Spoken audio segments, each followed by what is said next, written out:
بسم اللہ الرحمن الرحیم۔ السلام علیکم۔ نجو نائی کی حجامت کا دور دور تک چرچا تھا۔ وہ اپنے کام میں اس قدر ماہر تھا کہ آنکھوں پر پٹی باندھ کر بھی حجامت کرتا تو کوئی ذرا سی حامی باقی نہ چھوڑتا۔ اس اعلیٰ کارکردگی کے باعث بڑے بڑے امیر، وزیر مشیر، شہر کے عام امیر نیز دور دراز علاقوں کے لوگ بھی اس کے پاس آ کر حجامت بنوانے میں اپنی خوش بختی تصور کرتے۔ ایک دن نجو نائی اپنی دکان پر کام میں مصروف تھا۔ کسی شخص کی آواز آئی، لکڑی لے لو، سوکھی لکڑی۔ نجو نائی نے باہر نکل کر دیکھا تو اسے وہ شخص گدھے پر لکڑیاں لے جاتا نظر آیا۔ نجو نائی بولا، 2 آنے لو اور لکڑی دے دو بھائی۔ 1 من لکڑی کے صرف 2 آنے، توبہ توبہ۔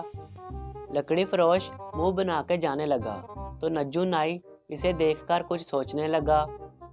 ارے ناراض مت ہو، چلو تم ہی بتاؤ کتنے میں دو گے؟ نجو نائی چلایا، 4 آنے سے کم میں نہیں دوں گا بھائی۔ سب کی سب لکڑی؟ ہاں جی بالکل سب کی سب، ایک بھی کم نہیں؟ ہاں جی ایک بھی کم نہیں، گدھے پر لدی تمام لکڑیاں دوں گا۔ سوچ لو میاں۔ کہیں بعد میں؟ سوچنا کیسا جی، یہ تو میرا روز کا دھندا ہے۔ اچھا تو چلو پھر اتارو سب لکڑی اور پیسے لے لو۔ ابھی لیجئے۔ لکڑی فروش نے گدھے سے تمام لکڑیاں اتار کے دکان کے اندر ایک طرف رکھ دیں اور ہاتھ جھاڑنے کے بعد قیمت طلب کی۔ ارے مال تو پورا دو۔ جناب مال پورا دیا ہے اور یہ لکڑی بھی تو دو۔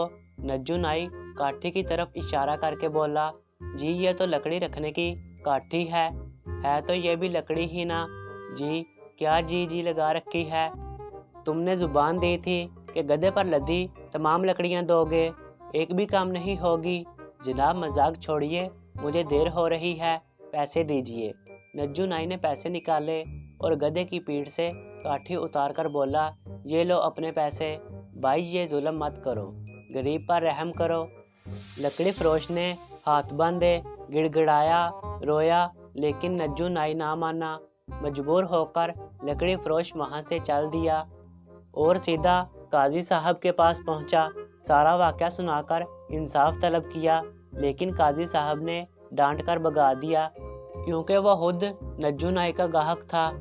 لکڑی فروش کئی اہم لوگوں کے پاس گیا، لیکن نجو نائی کے گاہک ہونے کے باعث کوئی انصاف کے تقاضے پورے نہ کر سکا۔ کسی نے اسے بادشاہ سلامت کے پاس جانے کا مشورہ دیا تو دل میں امید کی آخری کرن لیے سیدھا بادشاہ سلامت کے دربار پہنچا۔ بادشاہ سلامت کو تفصیل کے ساتھ لٹنے کی کہانی سنائی۔ نجو نائی نے اپنی عیاری کی بدولت تمہاری سادگی کا ناجائز فائدہ اٹھایا ہے۔ بادشاہ سلامت نے کہا، سودا کرنے سے قبل تمہیں محتاط ہو کر گفتگو کرنی چاہیے تھی۔ بیوقوف، حضور ان پڑھ آدمی ہوں اس لیے جھانسے میں آ گیا۔ اب آپ ہی کچھ کیجئے تاکہ لکڑی لادنے کی کاٹھی واپس حاصل کر سکوں۔ ٹھیک ہے، اب میں جیسا کہوں ویسا ہی کرنا۔ غور سے سنو۔ بادشاہ سلامت نے ایک ترکیب سوچی اور اسے کان میں بتانے لگے۔ چند روز بعد لکڑی فروش دوبارہ نجو نائی کے پاس پہنچا۔ ہاں بھائی بولو، کیسے آنا ہوا؟ نجو نائی کینچی تیز کرتے ہوئے بولا، بھائی بات یہ ہے کہ مجھے بادشاہ سلامت کے محل میں ملازمت مل گئی ہے۔ محل کے داروغہ نے اچھی حجامت بنوانے کی شرط رکھی ہے۔ میں نے آپ کے کام کی بڑی تعریف سنی ہے۔ لوگ کہتے ہیں کہ آپ اپنی مہارت سے گدھے کو بھی انسان بنا دیتے ہیں۔ شکریہ، یہ تو لوگوں کی محبت ہے۔ بس تو اب میں بھی آپ سے محبت کرنے والوں میں شامل ہونا چاہتا ہوں۔ مطلب کہ حجامت بنوانا چاہتے ہو؟ جی بالکل، ایک میں ہوں اور ایک میرا ساتھی بھی ہے جو میرے ساتھ ہی محل میں کام کرے گا۔ دونوں کی حجامت کے کتنے پیسے لیں گے؟ دونوں کے 4 آنے ہوں گے۔ منظور ہے۔ آپ پہلے میری حجامت بنائیے، اس کے بعد میرے دوست کی باری ہوگی۔ اچھی بات ہے۔ نجو نائی نے لکڑی فروش کو بٹھایا اور ذرا دیر میں اس کی حجامت مکمل کر دی اور پھر بولا، اب فٹافٹ اپنے ساتھی کو بلا لو۔ لکڑی فروش نے اس بات میں گردن ہلائی، دکان کے باہر کھڑے گدھے کو آنکھ کے اندر لایا۔ لیجئے جناب، میرا ساتھی آ گیا، اس کی چمڑی نرم ہے، ذرا احتیاط کے ساتھ حجامت بنائیے گا۔ یہ کیا مذاق ہے؟ نجو نائی زور سے دہاڑا، میں انسانوں کی حجامت بناتا ہوں، حیوانوں کی نہیں۔ باہر نکالو اس گدھے کو۔ دیکھیے یہ طے ہوا تھا کہ آپ میری اور میرے ساتھی کی حجامت بناؤ گے، زبان کا برم رکھیے ورنہ میں اجرت نہیں دوں گا۔ اب بات سمجھ میں آئی۔ نجو نائی نے لکڑی خریدنے والا معاملہ یاد کرتے ہوئے کہا، انتقامی کارروائی کر رہے ہو، وہ بھی نجو نائی کے ساتھ؟ ٹھہرو تو صحیح، ابھی حجامت بناتا ہوں۔ اتنا کہہ کر نجو نائی نے چھڑی اٹھائی اور گدھے کو مار مار کے وہاں سے بھگا دیا۔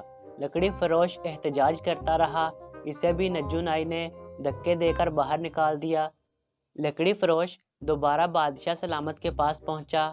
نجو نائی کی زیادتی کا احوال سن کر انہوں نے فوراً حکم دیا نجو نائی کو پیش کیا جائے۔ حکم کی دیر تھی، سپاہی نکل پڑے اور جلد ہی نجو نائی کو گرفتار کر کے لے آئے۔ بادشاہ سلامت نے اس پر گسیلی نگاہ ڈالی اور بولے، نجو، تو نے لکڑی فروش سے اس کے دوست کی حجامت کا وعدہ کیا تھا؟ جی حضور، نجو نائی نے جواب دیا۔ زبان کی اہمیت ہوتی ہے، جانتے ہو؟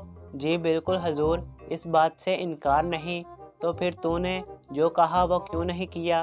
حضور مجھے کیا پتا تھا کہ اس کا دوست گدھا ہوگا؟ گدھا یا انسان، تمہیں زبان کا برم رکھنا پڑے گا۔ اگر کاٹھی کو جلانے کی لکڑی میں شمار کر کے تو استعمال کر سکتا ہے تو گدھے کی حجامت بنانے میں کیا شرم؟ کل بڑے چوک پر تم کھلے عام اس آدمی کے گدھے کی حجامت بناؤ گے اور گدھے کی کاٹھی اس کے مالک کو واپس کرو گے، یہ ہمارا حکم ہے۔ اتنا کہہ کر بادشاہ سلامت واپس محل میں چلے گئے۔ اگلے روز نجو نائی بڑے چوک پر کھلے عام گدھے کی حجامت بنا رہا تھا۔ بڑے ہنس رہے تھے، بچے تالیاں بجا رہے تھے۔ نجو نائی کی عزت حق میں مل گئی۔ چند روز بعد شرم کے مارے وہ اس علاقے سے کہیں اور چلا گیا۔ تو ناظرین، امید کرتے ہیں ہماری آج کی ویڈیو آپ کو پسند آئی ہوگی۔ اپنا قیمتی وقت دینے کا بہت شکریہ۔ ملتے ہیں کسی نئے ویڈیو کے ساتھ۔ اللہ حافظ۔